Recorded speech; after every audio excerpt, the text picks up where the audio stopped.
Croyez-vous que Dieu s'intéresse à la misère humaine, la nôtre, celle des autres? Oh oui, tous les jours. Mais il les intéresse peut-être pas. Parfois, on a peut-être des questionnements en disant mais qu'est-ce qu'il fait? À quoi pense-t-il? Il n'est pas indifférent, mais avec tout ce qu'on voit, je pense pas qu'il fasse grand-chose. Je pense qu'il y a d'autres choses à faire.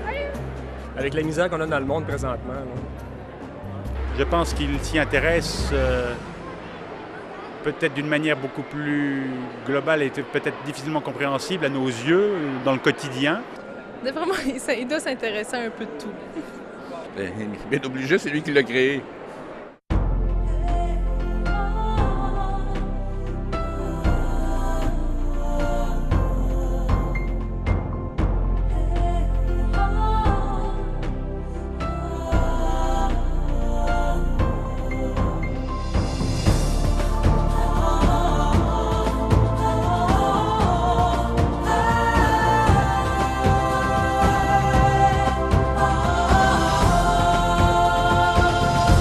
Mesdames, Messieurs, bonjour et re-bienvenue à l'émission L'heure de la bonne nouvelle. Aujourd'hui, nous allons découvrir ensemble celui qui s'intéresse à la misère humaine. Comme on vient de l'entendre et de le voir dans le Vox Pop, François, il semble qu'il y a eu un peu de confusion, je pense, dans l'idée des gens à cette question, parce qu'il semble que les gens plutôt voient que Dieu serait à l'origine, finalement, de la misère humaine. Ce n'est pas tout à fait ce que la Bible dit. Donc, c'est le contraire, en fait, de ce que la Bible dit. Écoutez, si, par exemple, on achetait un produit quelconque, mettons, prenons un ordinateur, et puis c'est marqué « éloigné de toute source d'humidité ». Et puis quelqu'un braverait le fabricant, puis il dirait « Écoute, non, moi je prends mon bain avec l'ordinateur, je trouve ça bien pratique, c'est relax. » Et puis on aurait des problèmes avec l'ordinateur. Mais à ce moment-là, pourrait-on, par exemple, mettre la faute sur celui qui a fabriqué cet ordinateur-là? Puis il y en a, malheureusement, quand il est question de Dieu, bien, c'est exactement le scénario. On n'a pas voulu suivre les règles du fabricant et maintenant, on accuse le fabricant d'être le responsable de tous les maux dans ce monde. Mais je pense aussi que le problème vient du fait que la plupart des gens ne savent pas que le fabricant avait fait des règles.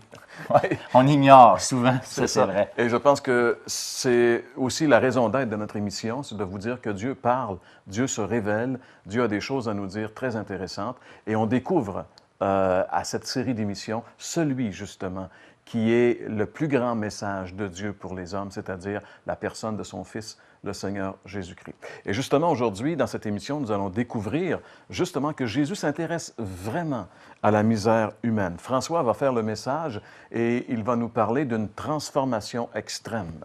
Jean-Pierre va nous conduire, lui, et répondre à la question, à la chronique. La Bible répond, il va répondre à la question « Dieu s'intéresse-t-il effectivement à la misère humaine ?» Et au chant, nous allons accueillir avec plaisir à nouveau Tabitha Lemaire qui va chanter « Tout ce que je veux ». À la chronique du témoignage, une amie à moi, Diane Frenette, va nous raconter, elle, comment Dieu a changé sa vie. En fait, son mari, vous allez l'entendre avec nous, c'est son mari qui a littéralement mis le feu aux poudres. Alors découvrons ensemble celui qui s'intéresse à la misère humaine.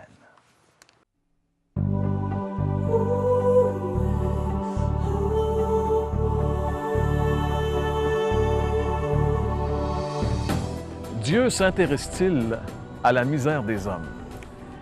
Eh bien, si Dieu ne s'intéressait pas à la misère des hommes, il n'aurait jamais envoyé son Fils Jésus sur la terre. Si Jésus lui-même ne s'intéressait pas à la misère des hommes, il n'aurait jamais été à la croix donner sa vie pour nous. En réalité, le christianisme est la réponse à cette question. Nous n'avons qu'à ouvrir les évangiles pour voir Jésus réagir constamment à la misère humaine. Nous voyons Jésus sans cesse en train de faire du bien autour de lui. Il nourrit ces foules, ces milliers de personnes qui sont affamées. Jésus va les nourrir.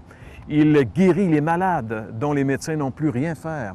Il va même ressusciter cette jeune fille de 12 ans, lui redonner la vie pour la redonner à ses parents et pleurer. Constamment, Jésus est auprès des gens pour les aider à traverser leurs difficultés. Oui, Jésus s'intéresse à la misère des hommes. Il a même ressuscité des morts dans ce sens-là. Pourquoi Jésus fait-il tout cela? Eh bien, la réponse, nous la retrouvons dans l'Évangile selon Matthieu, chapitre 9 et le verset 36 que nous lisons ensemble. Il est dit ici, « Son cœur fut rempli de pitié pour les foules qu'il voyait, car ces gens étaient fatigués et découragés, comme un troupeau qui n'a pas de berger. » Jésus est rempli de pitié. Il est ému de compassion. Le cœur de Jésus était toujours touché par la misère des hommes et il l'est toujours encore aujourd'hui. Oui, mes amis, Jésus s'intéresse à la misère humaine.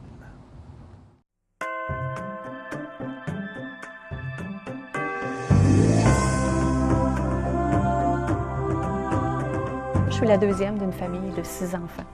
Et je suis née dans une famille catholique où on allait à l'église de façon régulière. Il y a aussi une personne qui est influente dans ma vie, c'est ma grand-mère qui avait une foi vraiment fondée, une femme qui vivait sa foi à tous les jours. Et comme j'ai vécu avec elle pendant plusieurs années, elle m'a marquée profondément. Au cours des années d'adolescence, là, ce que j'ai fait, c'est plutôt le sport qui est devenu, si je peux dire, mon Dieu, parce que j'ai eu des bons résultats et j'ai eu beaucoup d'honneur de ce côté-là, et c'est devenu mon Dieu. Au lieu d'aller à l'église, j'allais dans un gymnase, dans un stade, et je récoltais beaucoup d'honneur. À 18 ans, je me suis mariée. Quand je me suis mariée à l'Église catholique, parce que mon expression, mon choix, dans le fond, c'était « j'aime mieux avoir Dieu de mon bord que contre moi ». Avec les résultats que finalement, après 4 ans de mariage, les années ont été difficiles, ces années de mariage-là ont été difficiles et on s'est séparés presque 1 an. Pour moi, je vivais ça comme un échec. Par contre, pendant l'année de séparation qu'on a vécue, je me suis rappelé que j'avais pris un engagement et je l'avais pris devant Dieu et devant les hommes. Et je voulais honorer cet engagement-là, mais par moi-même, je n'étais pas capable. Et j'ai prié Dieu de m'aider à honorer cet engagement-là. Et puis Dieu a répondu à notre prière, puisqu'après 1 an de séparation, on a repris la vie commune, tous les deux. Après à peine quelques années suite à ça, mon conjoint a eu l'occasion de faire un voyage d'affaires. Et il a fait ce voyage-là avec un chrétien évangélique qui a répondu à toutes les questions que mon conjoint avait au niveau spirituel. Ce chrétien-là a répondu avec la Bible. Et lorsqu'il est revenu à la maison suite à ce voyage-là, il avait une certitude d'être sauvé que c'est pas compliqué. Il arrivait chez nous et il dit « Diane, je suis sauvée, j'ai la vie éternelle, je suis sûre d'aller au ciel pour l'éternité. Et toi, si tu meurs, je sais que tu vas en enfer. » Là, il m'avait piqué à la bonne place. J'étais insultée que lui ait cette certitude-là, puis que moi, je ne l'avais jamais eue, malgré tout ce que j'avais fait de bien, tout ce que je pensais avoir fait pour mériter la vie éternelle. J'avais aucune certitude. Et lui, il me posait la question jour après jour. Au moins 1 fois par semaine, il revenait avec cette question-là. J'ai la vie éternelle, je vais au ciel, je suis certain. Et toi, si tu meurs demain matin, où est-ce que tu vas? Les premières fois, je lui répondais, j'ai gagné mon ciel, c'est certain. Juste d'avoir vécu avec toi depuis quelques années, j'ai gagné mon ciel. Dans les semaines qui suivaient, là, il y avait vraiment, un doute qui est installé dans mon esprit. Les semaines suivantes, je lui répondais, j'espère que je vais aller au ciel, j'espère avoir fait assez de bonnes choses pour gagner mon ciel. Puis les semaines suivantes, c'était, mais je veux y aller. Qui peut être certain d'aller au ciel? Comment on peut être certain d'y aller? Et je le voyais continuer à lire la Bible régulièrement depuis ce jour-là qui était revenu. Il lisait la Bible et je voyais un homme transformé. Et il y avait une assurance que moi, je voulais avoir. En même temps, notre fille était née. Notre première fille est née en 90. Et là, quand j'ai mis cet enfant-là au monde dans les semaines qui ont suivi, j'ai commencé à me poser la question, cet enfant-là va grandir, elle va avoir des questions, les vraies questions existentielles. D'où est-ce que je viens? Où est-ce qu'on va après la mort? Est-ce que Dieu existe? Les vraies questions. Puis là, je me disais, j'ai pas de réponse à lui donner, j'ai pas de conviction. Qu'est-ce que je vais lui enseigner par rapport à ça, à mon enfant? J'étais vraiment confuse. Donc, j'ai commencé à prier. Puis là, je voyais mon conjoint qui était sûr de ce qu'il croyait, et moi, j'avais aucune assurance. Donc, j'ai commencé, à travers le processus du baptême, à me demander qu'est-ce que moi, je croyais. J'ai fait le processus du baptême. En même temps, je demandais à mon conjoint qu'est-ce que la Bible en dit. Et là, je comparais entre ce qui m'avait été inculqué et les vérités bibliques. Et à travers le processus du baptême, je suis venue complètement mêlée. Un jour, j'ai vraiment prié dur. Est-ce que quelqu'un peut me dire la vérité? Et je savais que mon conjoint ne pourrait pas me l'enseigner. Je ne voulais pas être enseignée par lui, pardon. Et puis, lorsque j'ai prié, j'ai eu ma réponse. j'ai été à une rencontre où il y a un invité, un prédicateur évangélique qui est venu, et devant toute une salle, il expliquait le plan du salut, ce que Christ était vraiment venu faire pour nous sur la croix. Et pour la première fois de ma vie, ce matin-là, j'ai compris que Dieu était saint, Dieu ne pouvait pas être en présence de gens pécheurs. Et moi, pour une fois, dans ma vie, j'ai réalisé que j'étais pécheresse et mon péché me séparait de Dieu. Je ne pouvais pas être en présence de Dieu et malgré tout ce que je pouvais faire pour essayer d'avoir la vie éternelle, je ne pouvais pas l'avoir. Je ne pouvais pas payer pour ça. C'est Christ qui est venu payer pour moi sur la croix. Ça a été pour moi une révélation, je n'avais jamais vu ça comme ça. Et ce matin-là, je me suis vraiment penchée, j'ai prié sincèrement et j'ai demandé pardon pour mes péchés à moi. J'ai demandé d'être lavé de mes péchés et j'ai accepté que c'était Christ qui avait payé le prix pour moi.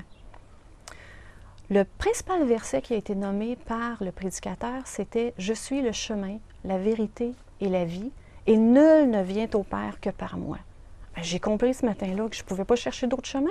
Christ nous l'avait dit, c'était lui le chemin. Et je l'ai pris. J'ai pris simplement ce chemin-là. Et je te dirais que depuis ce jour-là, le 7 juillet 1991, pour moi, ma foi, elle n'est plus basée sur des philosophies. Elle n'est plus basée sur plein de raisonnements qui ont du bon sens, mais elle est basée sur la parole de Dieu. Elle est basée sur la vérité, Jésus-Christ lui-même qui est venu nous l'annoncer.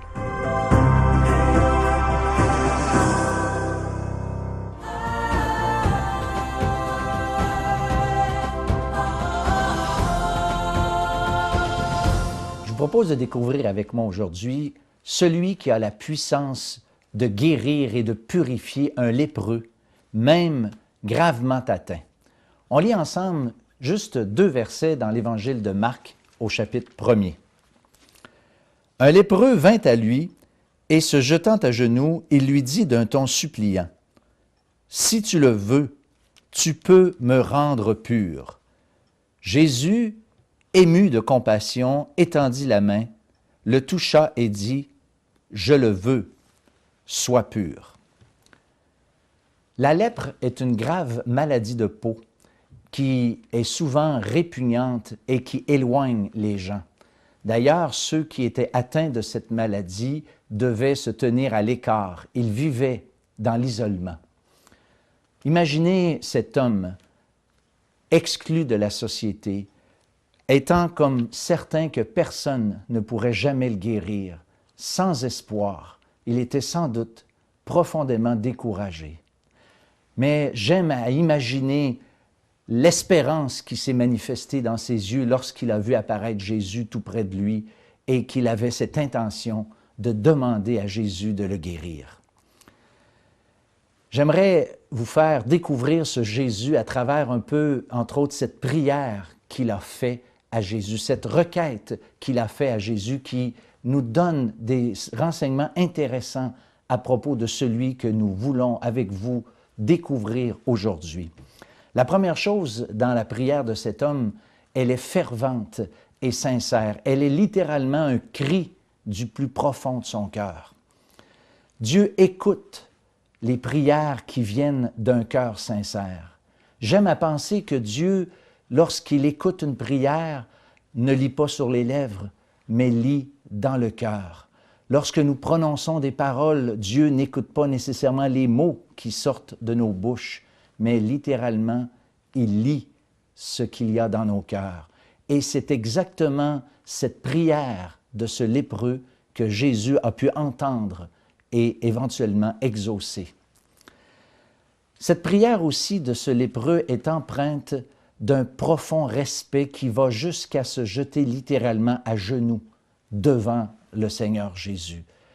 Ce que je pense que nous devons comprendre, c'est que ce lépreux considère Jésus comme étant parfaitement digne qu'il se prosterne devant lui. Cette prière aussi est, quant à moi, d'une très grande humilité, puisqu'il dit « si tu le veux ». Contrairement à ce que bien des gens pensent, Dieu ne nous doit rien.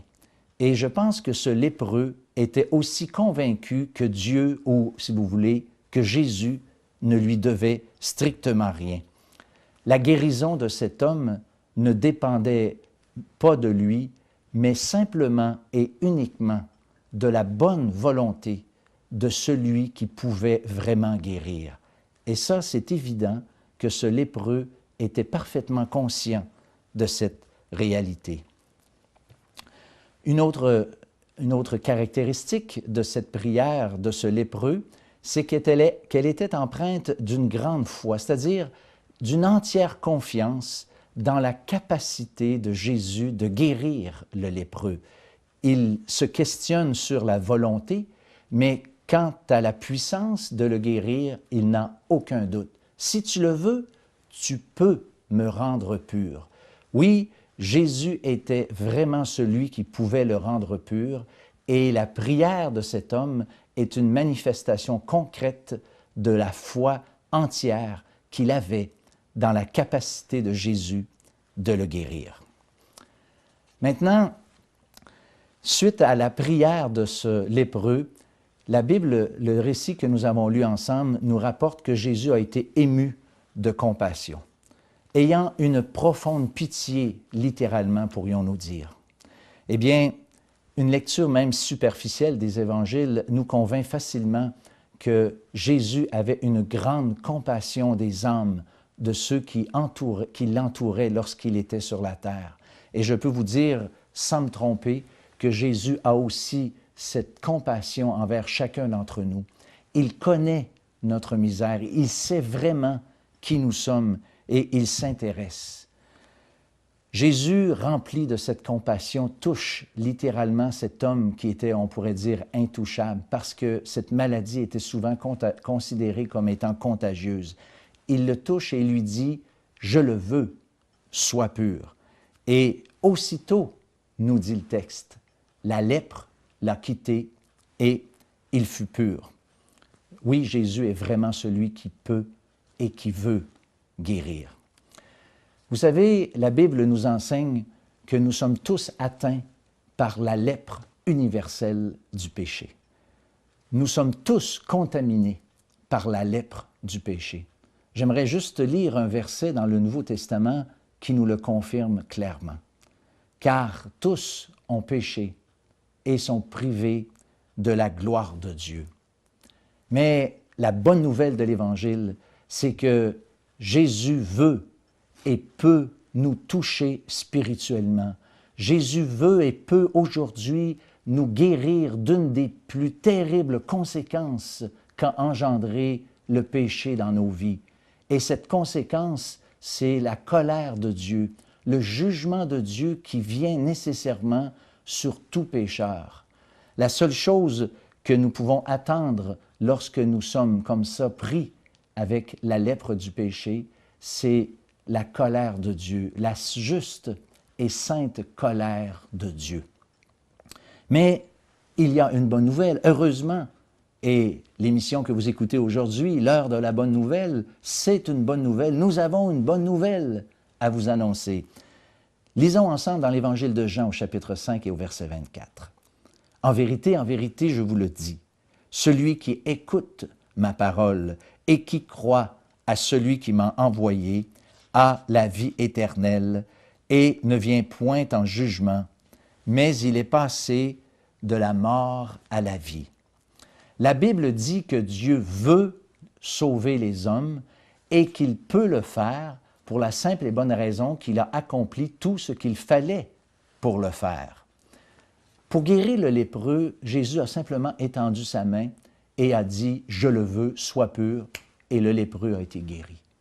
Mais pour que nous puissions avoir nos péchés pardonnés, pour que la lèpre du péché soit enlevée, il a fallu que Dieu quitte la gloire du ciel, s'incarne dans un homme, vive une vie ici, dans un monde contaminé par la lèpre du péché, et qu'il aille finalement mourir sur une croix.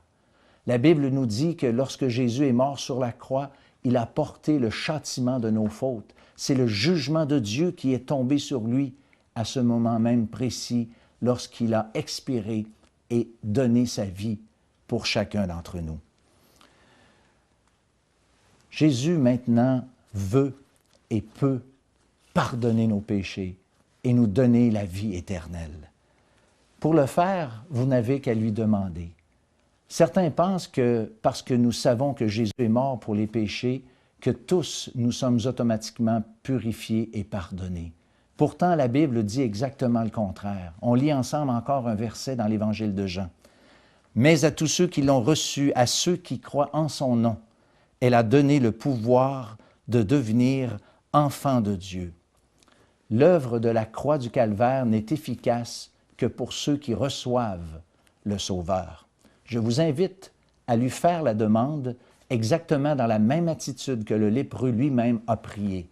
D'abord, humblement, c'est-à-dire que vous reconnaissez que Dieu ne nous doit rien et que cela dépend uniquement de sa bonne volonté de nous sauver.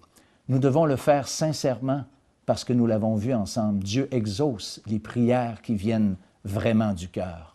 Nous devons le faire aussi respectueusement. Comme le lépreux qui s'est jeté littéralement à genoux, nous devrions aussi nous jeter à genoux devant le Fils de Dieu. Et si ce n'est pas physiquement, je vous invite de le faire, au moins à être à genoux dans vos cœurs pour lui demander. Et finalement, nous devons aussi lui faire entièrement confiance qu'il peut, à cause de la mort du Christ en croix, pardonner nos péchés, nous donner et nous accorder la vie éternelle. Lui, Jésus, qui toucha l'intouchable, qui a guéri l'incurable, peut et veut aujourd'hui nous sauver, pardonner nos péchés et nous accorder la vie éternelle. Demandez-le lui, il le fera, c'est sa promesse.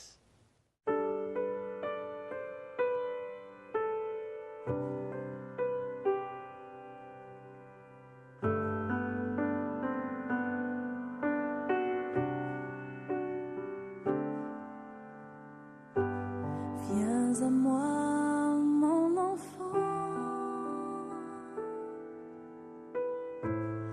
Pourquoi aurais-tu peur de ton père? Car mes bras sont grands ouverts. Je suis là. Je suis là. Oui, je vois les larmes dans tes yeux. Je comprends ta douleur. Et j'entends le cri de ton cœur, mon enfant. Mon amour te consolera, car je t'aime infiniment. Alors mets ta confiance en moi, car tout ce que je dirai, et je ne t'abandonnerai jamais.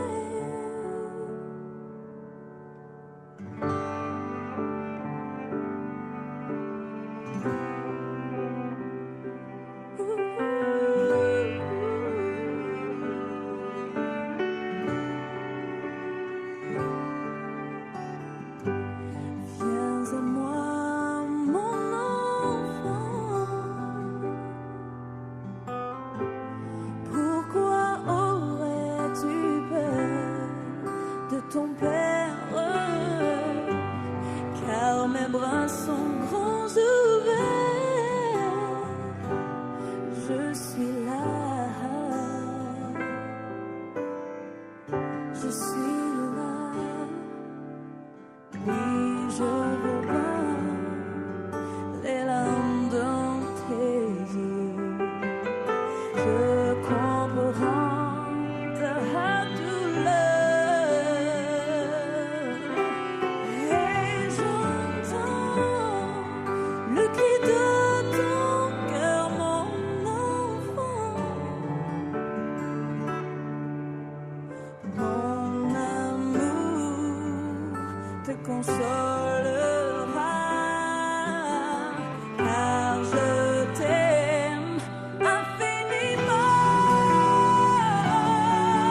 Alors mets ta confiance en moi, car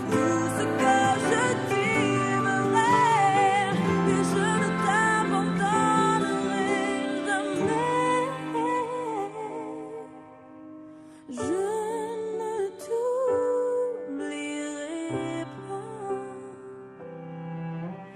Je te prendrai dans mes bras. Je te relèverai.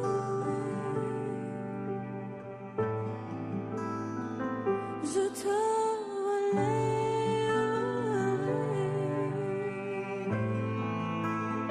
Je te relèverai. Je te garderai près de mon cœur.